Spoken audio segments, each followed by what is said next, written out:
Assalamu alaikum guys, assalamu alaikum students, welcome back in another lecture.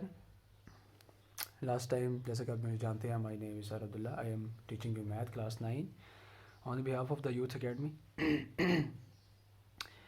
तो अच्छा जी, last time हमने छोड़ा था कि सॉरी 1.5.5 ये आपने खुद करनी है एग्जाम्पल के तौर पे, आपने करके बताना है।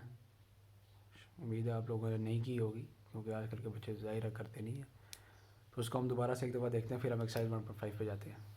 पीछे हम क्या कर रहे थे, इसका singular and non singular matrix adjoint of A, ये हम टेस्ट कर रहे थे, चेक कर रहे थे, इसकी एग्जांपल देखी जिसके हमने देखा था वर्किंग कैसे होती है। उसके बाद हम एक्सरसाइज 1.5 पे जाएंगे। अच्छा, the inverse of a matrix using adjoint. Inverse निकालना है एडजॉइंट के साथ। एडजॉइंट आपको पता है कैसे, अगर आपको नहीं पता काइंडली आप पीछे जो लेक्चर में पीछे पार्ट 2 होंगे ये इसके लास्ट लेक्चर के, वो आप चेक करें अगर आपको नहीं समझ आता तो।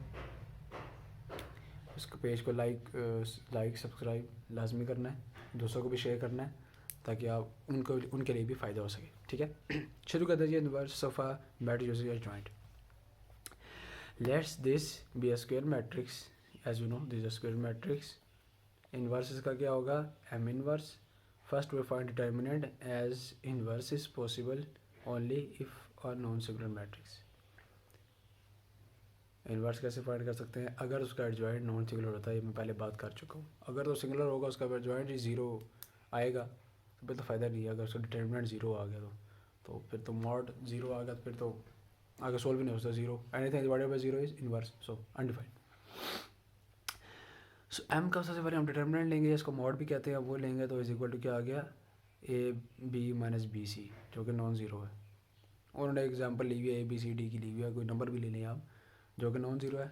इसका ये आंसर आ गया।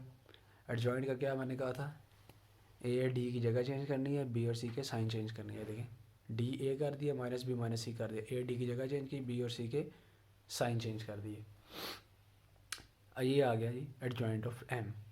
अच्छा, अब एम इनवर्स क्या होता है, adjoint of A over A का मॉड। देखिए M inverse adjoint of M over M का मॉड, जिसका फार्मूला होता है एडजॉइंट ये है, ये ऊपर आ जाएगा। ठीक है, यहाँ पे चलो इन्होंने अब एक एग्जांपल ले लिया। एग्जांपल के तौर पे अब इन्होंने एक नंबर ले लिया। देखें 2 1 -1 -3। ठीक है, ए का मॉड लिया, क्या आया -5, जो कि नॉन ज़ीरो है। मॉड कैसे लेते हैं, इन दो को मल्टीप्लाई कराना है, माइनस इन दो को मल्टीप्लाई कराना है। देखिए 2 -3 -6 -1 -1 आंसर क्या है -5।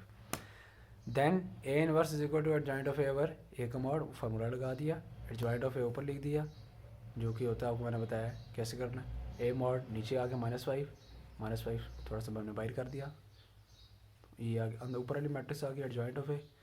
5 को तो मल्टीप्लाई कराया -1/5 को, इसका मतलब ये है कि 5 इन सबके साथ डिवाइड होगा -5, तो सबके साथ जब डिवाइड हुआ तो आंसर ये आ गया। देखिए ए इनवर्स हमारे पास ये आ गया। Inverse of mad using a joint, अब हमने निकालना है ए इंटू ए इनवर्स। ये आया खाली ए इनवर्स। अब इसको ऐसे दोबारा मल्टीप्लाई कराएंगे प्रूफ करने के लिए। यहाँ तक ये आपका इनवर्स आ गया, आपने इनवर्स निकाला था, ये आप आ गया।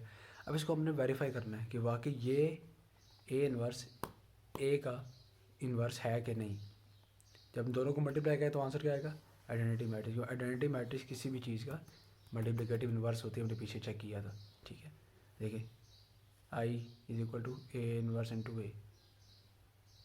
ठीक है, इसका हमेशा आंसर क्या है, वेरीफाई करेंगे तो आइडेंटिटी आएगा। जो आइडेंटिटी इसका आंसर ना आया तो मतलब आपने लाजमी कोई मिस्टेक की है। इसको वेरीफाई करने का आसान सा तरीका है। सॉरी। अच्छा, यहाँ पे आता है verification of A B inverse is equal to B inverse A inverse. ये आसान है, ऐसा कोई बात नहीं, वो मल्टीप्लिकेशन है सिंपल। और ये आपने ऑर्डर याद रखना, A B inverse does not equal to A inverse B inverse. A B inverse is equal to B inverse A inverse. अगर आप ए इनवर्स बी इनवर्स करेंगे तो उन्हें पीछे पढ़ा है, कम्पिटेटिव क्लास में होल्ड नहीं करता, तो यहाँ से गलत हो जाएगा। ओके, ये उन्होंने एग्जाम्पल ली हुई है, ए बी डिटरमिनेंट इसका लिया है, ऐसे ले लिया डिटरमिनेंट इसका ए का, जो कि है 1, बी का लिया 3, आगे नॉन जीरो है तो आगे सोल्व हो सकता है, इसका इन्वर्स निकल सकता है। अच्छा, सबसे पहले हमने क्या कहा, ए बी मल्टीप्लाई है, बी का सबसे पहले मल्टीप्लाई कराएंगे। मल्टीप्लाई कैसे कराना है, पीछे आपको बताया हुआ है। मल्टीप्लाई कराया, ए बी का होल का इन्वर्स है तो होल का हम डिटर्मिनेंट लेंगे। ठीक है, दोबारा से होल का डिटर्मिनेंट लिया। अब ये यहाँ तक हमारे पास चीज़ें सोल्व हो गई हैं। देखिए ए का सिंपल हमने डिटर्मिनेंट ले लिया, ए का मॉड भी ले लें, मॉड ए की बात है। तो जब एडजॉइंट लेना होगा वो हम सेपरेट ले लेंगे, उसका कोई मसला नहीं है। ए बी दोनों का मल्टीप्लाई कराया, दोनों का हमने डिटर्मिनेंट ले लिया, ठीक है। अब हम सॉल्व करते हैं left hand side. Left hand side में क्या, A B inverse, A B का डिटर्मिनेंट ये हमने लिया हुआ है। एडजॉइंट क्या होता है इसका, जगह चेंज और साइन चेंज, देखिए जगह चेंज और साइन चेंज हो गए। ये मॉड हमने पहले का लिया हुआ है, डिटर्मिनेंट मल्टीप्लाई करा दिया, ये आंसर आ गया। राइट हैंड साइड पे आ जाएं, ये पहले सोल्व करें ताकि आपके लिए बाद में आसानी हो जाए, बाद में खिचड़ी नहीं बनती। अभी सारा ना ये सेपरेट पहले सोल्व कर लें। अच्छा राइट हैंड साइड पे आ गए तो B inverse, A inverse, B inverse determinant हमने पहले निकाला हुआ बी का, B inverse equal to adjoint of B over B का मॉड, बी का डिटर्मिनेंट लिया हुआ है, ये डिटर्मिनेंट आ गया, दोनों का सेपरेट आ गया। सबको सेपरेट रख के 1 और 1/3 को इसको यहाँ पे रख के मल्टीप्लाई करेंगे दोनों चीज़ों को। 1 है तो उसका क्या होगा, तो 1 ही हो जाएगा, छोड़ दें। 1/3 साइड पे किया, इन दोनों को मल्टीप्लाई कराया आपस में, मल्टीप्लाई करा के जो आंसर आएगा उसको 1/3 से मल्टीप्लाई करवाना है, तो आंसर ये आ गया। देखें ये और ये चीज़ बराबर है, इसका मतलब क्या हो गया, A B inverse is equal to B inverse A inverse. ये फार्मूला वेरीफाई करता है। आप A B inverse equal to A inverse B inverse करके देख लीजिएगा ताकि आपको तसल्ली हो जाए कि ये वाकई हम सही कह रहे हैं कि नहीं, ये बुक सही कह रही है कि नहीं, ये वाकई वो वेरीफाई क्यों नहीं होता, वो आप चेक कर लीजिएगा, आपका आंसर हमेशा गलत ही आएगा क्योंकि वो फार्मूला ही होल्ड नहीं करता। अच्छा जी, अब हम आते हैं जी एक्सरसाइज नंबर 1.5 पे sorry, find the determinant of the following matrices. Determinant निकालना है, सिंपल, आपको बताया हुआ कैसे निकालना है, इस पर हम टाइम ज़ाया नहीं करेंगे, फ़ौरन आगे जाएंगे। -1 × 0, माइनस का साइन 1 × 2, ठीक है, आंसर क्या आएगा -2।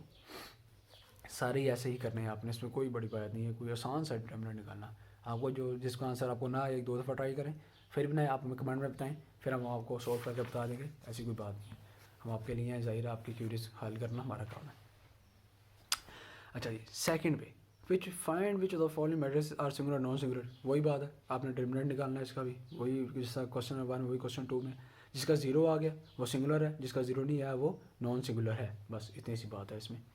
Find the multiplicative inverse if exist of each. If exist का मतलब क्या है, अगर तो सिंगुलर आ गया डिटर्मिनेंट, साथ पर डिटर्मिनेंट निकालना है ना, अगर तो वो सिंगुलर आ गया, इसका मतलब क्या है, इसका मतलब क्या है कि वो डज नॉट एग्जिस्ट है, क्योंकि एनीथिंग डिवाइडेड बाय 0 अनडिफाइंड होता है। जिसका एग्जिस्ट करता है, जिसका डिटर्मिनेंट नॉन जीरो आया, उसको हम सोल्व करेंगे। देखें यहाँ पे इसने लिखा हुआ है सी पार्ट का डज नॉट एग्जिस्ट है, ये आपने वेरीफाई करना है कि वाकई डज नॉट एग्जिस्ट है कि नहीं।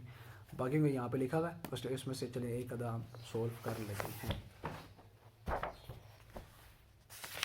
चलिए यहाँ पे सोल्व करते हैं ऐसे। क्या क्वेश्चन है हमारे पास,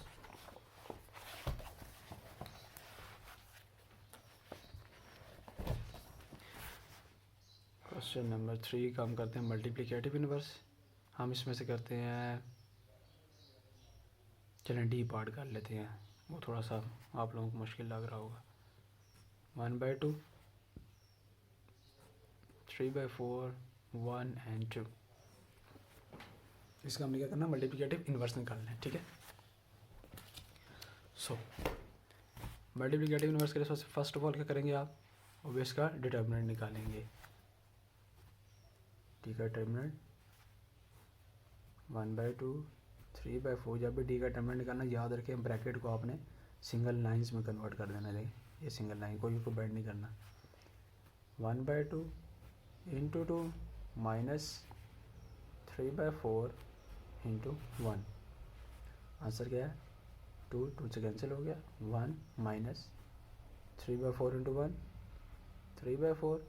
इसका अब हम एलसीएम ले लेंगे, 4 नीचे आ गया, 4 यहाँ पे आ गया, -3, इसका आंसर क्या है 1/4, ठीक है। ये आ गया डी का डिटर्मिनेंट। अब हमने क्या करना है, डी इनवर्स फाइंड करना है। डी इनवर्स का फॉर्मूला क्या है, adjoint of D over D का मॉड। डी का मॉड है, यहाँ डिवाइड पे है तो हम यहाँ पे डिवाइड में लिखते हैं 1/4, ठीक है, जाहिर है डिवाइड में हो रहा है तो 1/, के साथ आप इसको सेपरेट करके यहाँ पे ऐसे लिख सकते हैं। एडजॉइंट डी का क्या होता है, एडजॉइंट लेना है 2 साइन चेंज -3/4 -1 एंड जगह चेंज 1/2। ठीक हो गया। अब इसको अंदर मल्टीप्लाई करवाएंगे। ये देखें सेपरेट है, यहाँ पे समझे इसके नीचे 1 है, तो जब ये थर्ड में चीज़ चेंज होती है वो क्या चली जाती है 1 पे। ये इस तो चेंज होता है, ये 1 पे चेंज होता है। इस 4 का जो रूल होता है इसमें। ठीक है, तो ये ऊपर आ जाएगा 4, तो ये क्या आ गया 2 -3/4 -1 and 1/2 which is equal to 4 × 8 -4 multiply होगा, 4 नीचे है, 4 से कैंसिल हो जाएगा, तो क्या बचेगा -3 4 × -1 -4 4 × चलो यहाँ से मल्टीप्लाई करा कर दिखा देता हूँ -3/4 4 × 1/2। बाकी मैं सिर्फ मल्टीप्लाई करा दी, इसको मैंने ज़रा सेपरेट लिख दिया, तो यहाँ सर क्या आया 8 -3, लेकिन 4 से कैंसिल हो गया, -4 एंड 2 कैसे 2 से आ गया। ये आ गया डी का इन्वर्स, ये आपका आंसर है। यहाँ पर भी चेक कर लेते हैं बुक में क्या जो लिखा है वो सही है। ये देखिए 8 -3 -4 2, देखिए 8 -3 -4 2, ठीक है सही आंसर आ गया। आप इसको वेरीफाई करके चेक करिए कि सही आंसर आएगा। इतना सा सवाल था ये, देखिए 1 2 3, ये आपने मैं तो आगे आगे किया, आपने स्टेप बाय स्टेप इसको नीचे नीचे करना है ताकि बोर्ड वाले आपके लिए कोई मिस्टेक ना निकाल सकें। अच्छा जी, क्वेश्चन 3 भी होगा, सारे ऐसे आपने चेक करने हैं। ये देखें यहाँ पे नॉन ज़ीरो आया, तो ये क्या है इसका जो डी इन्वर्स एग्जिस्ट। ठीक है, क्योंकि ये नॉन ज़ीरो, अगर यहाँ पे ज़ीरो आया था तो ये डज नॉट एग्जिस्ट हो जाता। अच्छा भाई क्वेश्चन नंबर 4 पे, क्वेश्चन नंबर 4 हमें क्या कहता है, if A is equal to this matrix, B is equal to this matrix, then proof करें A into adjoint A is equal to A adjoint A into A is equal to determinant of A into identity matrix I. एक ये है और एक ये सवाल है। देखिए ये सवाल तो सिंपल है, पीछे आपने किया था ये एग्जांपल में, verification of A B inverse equal to B inverse A inverse, ये वही है, पर ए बी होल इनवर्स नहीं है यहाँ पे, याद रखिएगा। या आप ये समझ लेंगे जी होल है, होल तब होगा जब यहाँ पे ब्रैकेट होगी, यहाँ पे नहीं है, यहाँ पे है बी इंटू बी का inverse is equal to identity matrix is equal to B inverse into B. ठीक है, ये आप हमेशा याद रखिएगा। ये क्वेश्चन आप खुद सोल्व करेंगे एज अ प्रैक्टिस के तौर पर, नहीं तो हम सारे करवा देंगे, उसमें फ़ायदा नहीं है, हम तो करवा देंगे, आप देखते देख करते रहेंगे। ये आपने खुद करना है, ये थोड़ा सा लेंथी लग रहा है, ये हम करवा देते हैं आपको। ठीक हो गया। क्वेश्चन नंबर 4 का part number 1, exercise number 1.6, question number 4 का पार्ट नंबर 1 क्या है, A into adjoint of A is equal to adjoint of A into A is equal to determinant of A into identity matrix where A is equal to 1 2 4 and 6। तो ये हमने इसको prove करना है, अभी कर लेते हैं, कोई मसले की बात नहीं है। पहले हम लेते हैं जी डिटरमिनेंट लेने, पहले ए का, ए डिटरमिनेंट इज इक्वल टू क्या आएगा जी 6 - 8, ये आएगा -2। ये मैंने ड्रैग किया, आप इसको खुद देखेंगे कि ये कैसे आया है। ठीक हो गया। एडजॉइंट तो आपको पता है कैसे लेते हैं। अब है A into adjoint of A into adjoint of A, याद रहेगा ये ए इनवर्स ने लिखा, खाली एडजॉइंट लिखा हुआ है। ए क्या यहाँ पे 1 2 4 6, एडजॉइंट ऑफ ए क्या है इनटू एडजॉइंट ऑफ ए क्या हो जाएगा 6 -2 -4 एंड 1। ठीक है, यहाँ पे इसको मल्टीप्लाई कराएंगे, 1 6 के साथ 6 आ गया, प्लस आ गया 2 4 सा 8 -8। ठीक है, अब यहाँ पे थोड़ा स्पेस देंगे, 1 2 -2 प्लस 2 1 सा 2, 4 6 सा 24 -6 4 सा 24। अच्छा जी, 4 2 ज़ा -8 और ये आ गया जी 6 1 ज़ा +6 हो गया। ठीक है, सॉरी। अच्छा, ये क्या आ गया -2, ये क्या आ गया 0।